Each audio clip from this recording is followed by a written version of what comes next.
Isang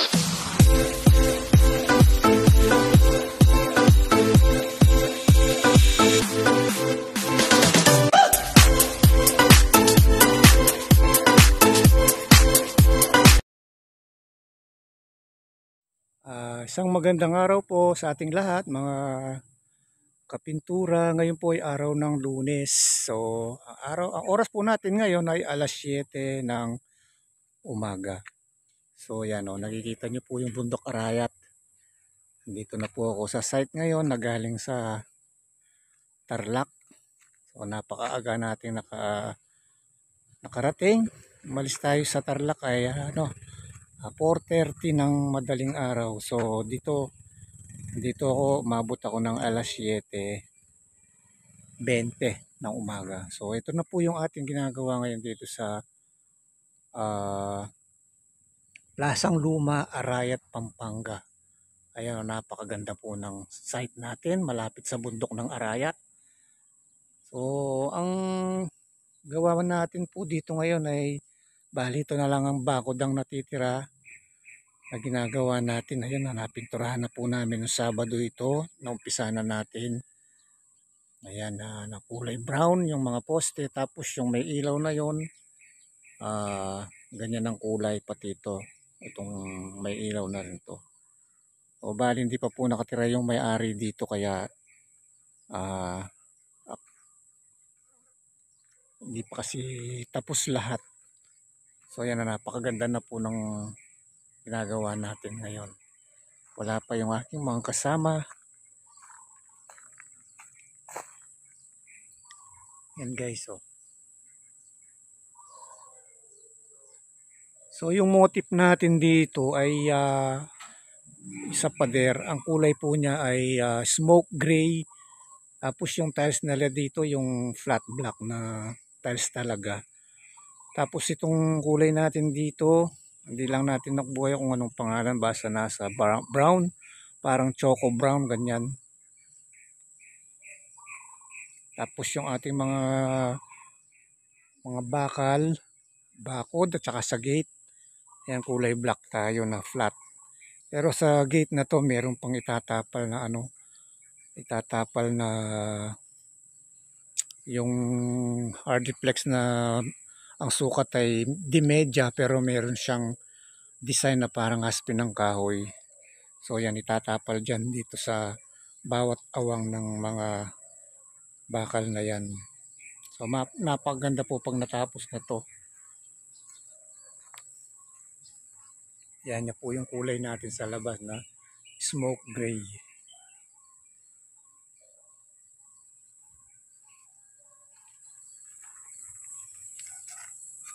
Dito po sa gilid, ayan, bali ito na lang po pala yung ating ginagawa dito sa gilid. At malapit na po tayo matapos, siguro po mga 1 week, mahigit na lang siguro. O baka hindi na po kasi talagang kukunti na lang. So ayan guys, update lang natin itong ano na to. Ayan.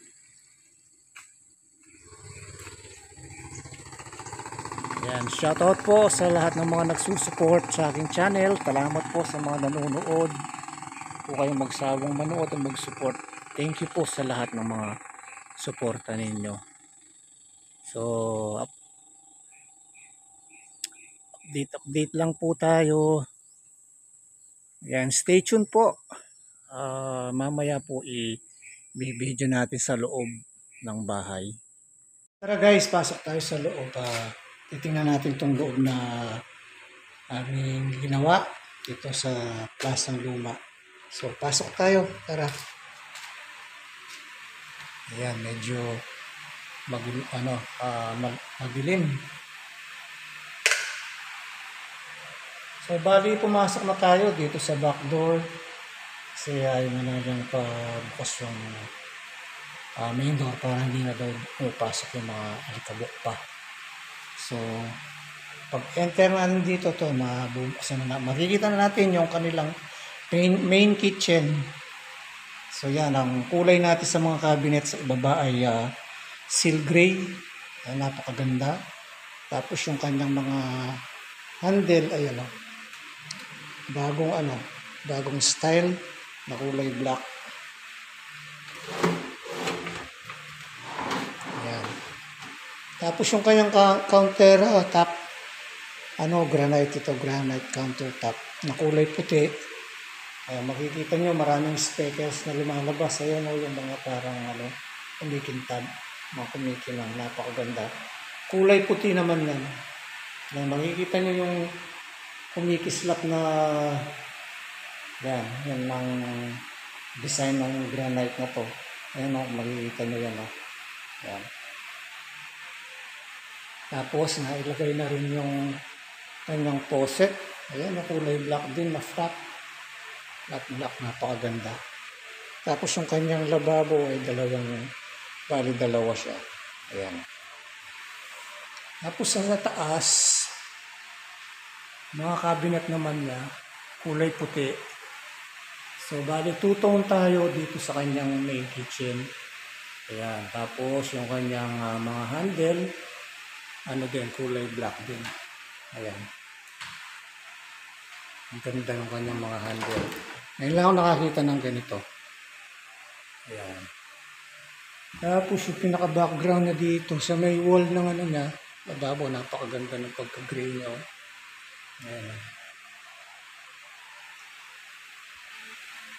Yung kanyang mga ilaw, ayan, nailagay na rin para dito sa kanyang lutuan o countertop. Tapos dito, ito naman yung kanyang CR. So, hindi pa dumarating yung kanyang mga bowl textures. Hindi pa na ilalagay. Ayan, may nakaabang na siyang pinaka-closure. Ang kanyang mga pinto, mga mahogany wood, solid. Napakaganda. Ayan, halos konti lang ang kinulay natin dito, kaya napakaganda ng kulay nila. Tumerno dito sa PVC panel. Ayan, nilagay nila dito sa ilalim ng tapos meron din ilaw yan. Ayan. May ilaw siya sa ibaba. Hindi lang masyadong makita dahil maliwanag na yan. So, bali dito sa taas, ayun, doon na yung ilaw. Bali dito yung kanilang mesa. Ayan. And then doon, papalabas naman yun sa may Ayan, lalabas ka dito. Makikita mo na yung labas ng bahay. Napakaganda o, napakalamig ng dating ng kulay ng ating pintura. So sa wall natin, ayan, kulay smoke gray. Ayan, ng Davis, mga elastomeric na matibay sa bato. Hindi basta-basta nababakbak. Ayan. Ayan guys, so istindihan natin tong ilaw. Ayan. Ayan, napakaganda. Ayan, nakapaglagay na rin pala sila ng TV. So yun guys, yung kanilang TV, napakalaki yun. 43 ilang inches. Smart TV, napakalaki. Parang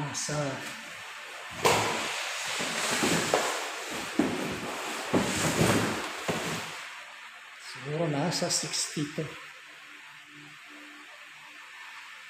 Laking TV. Ayan, yung kanyang entertainment.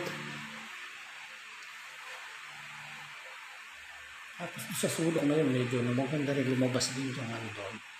So, bali ito yung main door natin. Ayan. Ayaw ilaw natin dito sa may living room naman daw. So, bali may 3 bedroom siya mga guys na kapintura. Subukan na muna natin dito sa room 3. Ayan, may TV na rin pala. Ilagay na rin yung mga TV. Then yung kama nga na pinipinturahan natin sa labas na kulay white. Ito na yung kanyang foam. Yung kulay naman natin dito ay tinge of gray at saka dark ng konti sa gray. So, bali two-tone tayo dyan. Hindihan natin na ilaw. Yan. Yan, makikita nyo yung natin, yung pinaka-highlight ng pintura natin. Tapos yung kanyang mga cabinet naman ay puti din. And then yung kanyang mga handle puti rin. Yan meron siyang drawer na napakahaba. Napakaganda. Ito naman palang isang to, yung Gray Delight. Baka magustuhan nyo sa mga bahay nyo. Yan, i-pair nyo sa tints of gray. Sa Davis nyo mabibili. Mga nakatimpla na yan, mga naka-ready mix. Sun and Rain yung pangalan niya. So, yan ang kulay ng ng Gray Delight, tsaka tints of gray.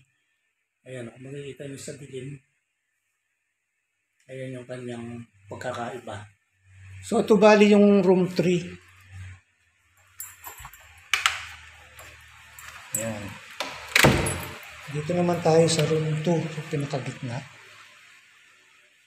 Ayan, medyo madilim din. Ayan, nailagay na rin yung TV pala. Kompleto na sila. Yan yung kama niyan, okay na rin. Pinipinturahan na natin.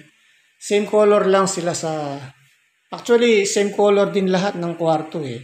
Kasi nagaganda sila sa ganitong kulay na gray delight tsaka tints of gray. So, yanin natin yung kulay dyan. Tapos yung kanyang mga cabinet, pare-pareho lang na kulay puti. Tapos yung kanilang mga handle ay kulay puti din. So, yan, napakaganda. So, guys, ngayon dito tayo sa master's bedroom. Ayan, medyo madilim. Sindihan natin yung mga ilaw. Yan na natin pakikita sa inyo itong kanyang eleganting CR. Nahulog lang yung ilaw doon yung kaya nakaganyan yung kanyang Ayan. Ganda na kanyang cabinet. Tapos mayroon siyang salamin. Then yung kanyang bowl. Tapos yung shower. Ganda ng kanyang tiles. Ito parang granite.